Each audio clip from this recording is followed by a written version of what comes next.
Oh, my man. Look at what I got here. Chaos Dwarves. These things ain't been seen since the early days of Warhammer, and I can't believe I scored a box of them. Let's go and check this out. Oh boy, I can't wait to unbox this. I'm gonna see what's inside, what kind I work with, what kind of variety is there. Oh, thank God. What is it? Nothing much.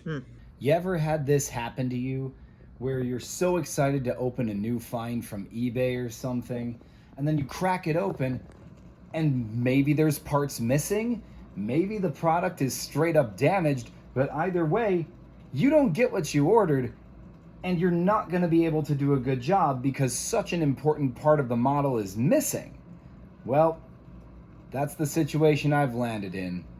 Not just with this model, but a lot of others. This is a hatless Chaos Dwarf from 1994. That's kind of disappointing considering everybody knows the Chaos Dwarves for their hats. And then this is the first orc character ever to be created for the Warhammer universe, Gorfang Rotgut, but he's missing his shield. And no, I didn't just lose it. He came in the pack that way. I'm not just going to give up on these miniatures though. They're pieces of history. And knowing what you know about me, I love history, I love miniature history. I'm not just going to throw these out because they're missing a few pieces. It's time for some restorative miniature history. Now, for those of you who think this is going to be a painting video, I have to disappoint you. This is just going to be a modeling video. I'm going to be taking these two broken miniatures right here and trying to restore them to some semblance of their former glory, using whatever resources I can come up with.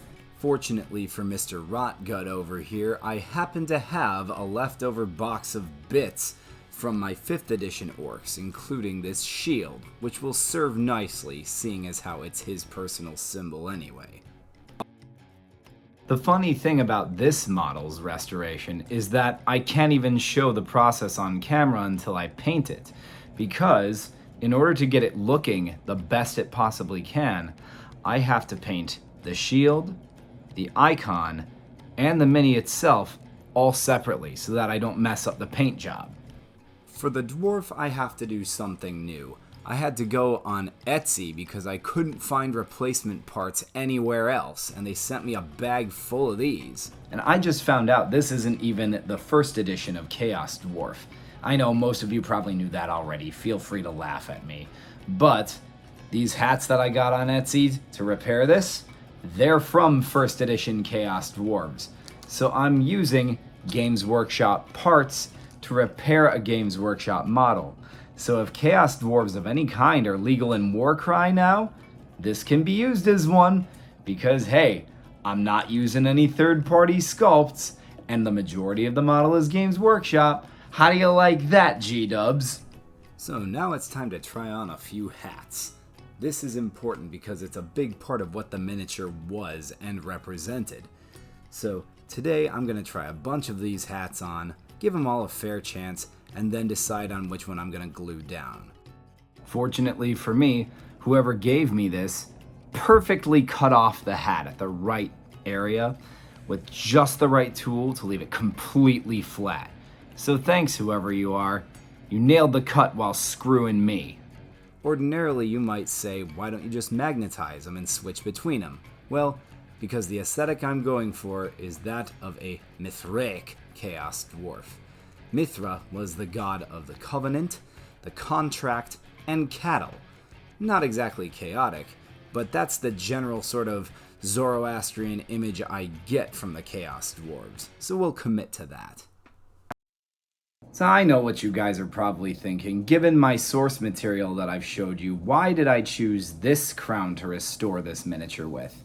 Especially if I wanted to go with the Mithraic, association with cattle, why didn't I go with the one with the bull on top? And if I just wanted to be Mithraic, why didn't I just go with the literal cap of Mithras here? Well, from the way I see it, this crown combines those two in one. It also looks a bit more chaotic, a bit less like a carbon copy of something Mithraic, something part of the Warhammer world, and something less literally Zoroastrian. So sorry everybody for the lack of painting in this video. This is just something that's been on my mind since basically I got these 2 minis, and it feels good to get the practical parts out of the way. So next time I will go back to painting, I swear it. So until then, you guys take care, and hopefully this video inspires you to give some old historical models that may be missing a few pieces a second chance. See you later.